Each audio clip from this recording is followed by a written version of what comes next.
Topic: Active silence. When Uthman became caliph, he went up into the pulpit. The people waited to see what he would say, but he remained silent and said nothing. He looked steadily at the people, causing such a state of ecstasy to overwhelm them that neither could they leave nor did they even know where they were. 100 preachings and sermons could never have put them into such a state. Precious lessons were understood by them, and more mysterious were revealed to them than could ever have been communicated through any amount of effort or preaching. Until the end of the assembly, Uthman kept looking at them in silence, just as he was about to descend. He said, "It is better for you to have an active leader than one who speaks." What he said was true. If the purpose of speaking is to communicate something of benefit and to transform character, it was imparted much better without speech than might have been achieved by words. So what he said was perfectly correct. The Prophet said, "My companions are like stars. Whichever of them you follow, you will be rightly guided." When you look at a star and are guided by it, it does not speak any words. Yet merely by looking one knows the right way from the wrong way and can reach one's destination. In the same way, it is possible for you to look at God's saints and for them to exercise influence over you without them saying a word. Without words or questioning, your destination will be reached and you will be transported to your goal, union. Topic: The candle of hunger. While your nature is purified through fasting, you will follow the footsteps of the purified through the universe. With the burning of the fast, you will radiate like a candle, but with the darkness of mouthfuls, you will just be a morsel for the earth. Topic: This lower mind is like a donkey. This lower mind is just like a donkey. It can't stop thinking of how to get its fodder. But Jesus' donkey acquired a soul. It made a home in intelligence. In Jesus, reason was strong. His donkey was made lean by a strong rider. But from the weakness of reason, this worn out ass became a dragon. But if you have a guide like Jesus, and he has made you heartsick, don't forget that your health too is from him. Do not run away from him. How do you deal with affliction? You, who have the healing breath of Jesus inside, for in this world there's always a snake guarding the treasure. Topic: Humble yourself. Many have a talent that urges them to seek fame for themselves, but in truth it only leads them to disaster. If you want to save your own head, humble yourself like a foot and put yourself under the protection of someone rooted in spiritual discernment. Even if you are a king, don't put yourself above him. Even if you are honey, gather up his rough sugar.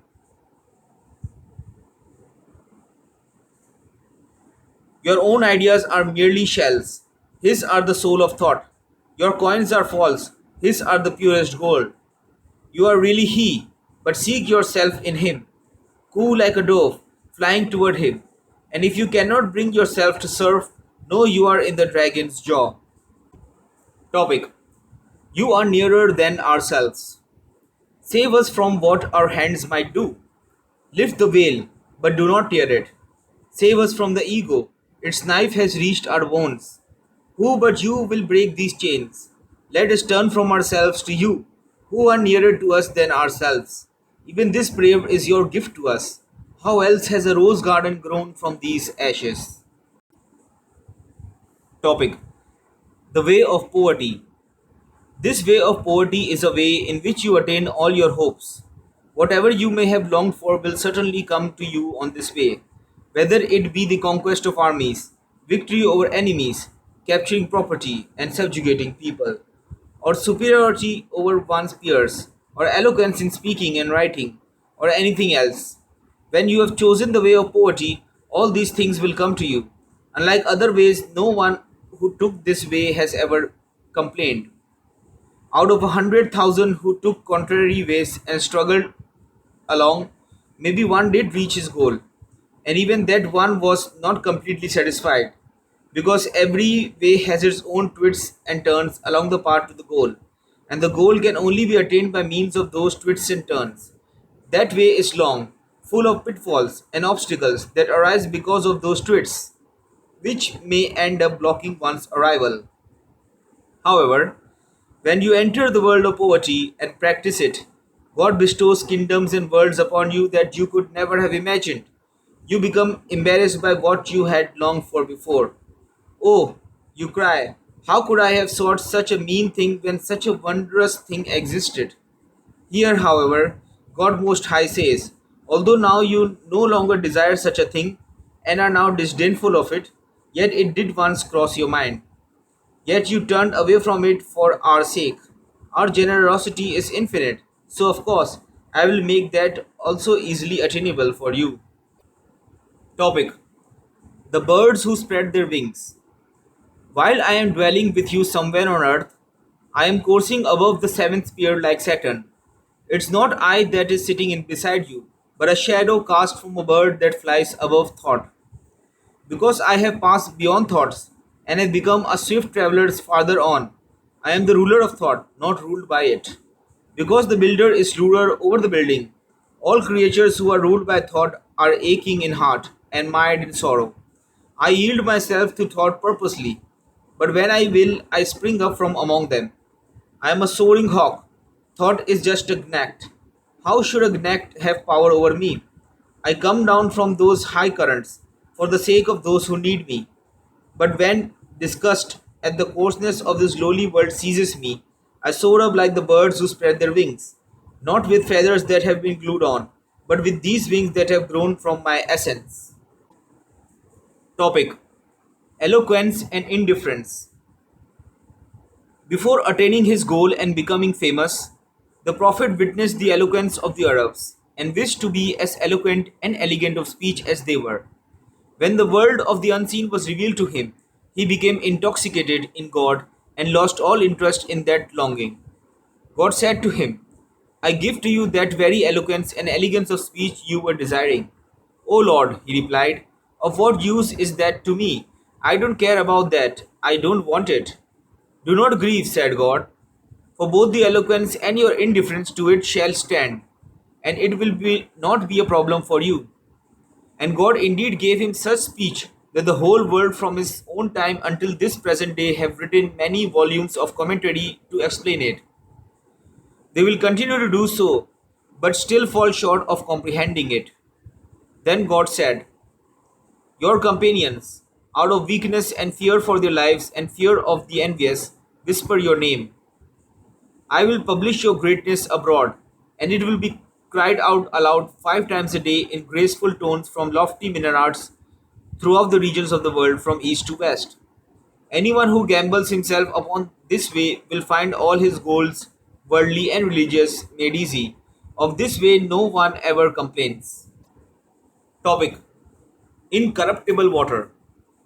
We realize that faith is discernment. After all, the basis of jurisprudence is divine revelation. But as it got mixed up with the ideas, emotions, and the application of people, that grace vanished. So now, what resemblance does it bear to the subtlety of revelation? Consider water that flows from a spring in Turut into the city. See how clear and pure it is as its source. When it enters the city and passes through the gardens, quarters, and houses of the inhabitants, so many people wash their hands and feet and faces and other parts in it, and their clothes and carpets.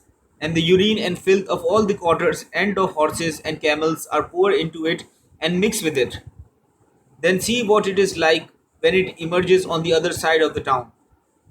Even though it is the same water, it will turn into dirt, into mud, it will slake the thirst of the thirsty, and it will turn the pasture green.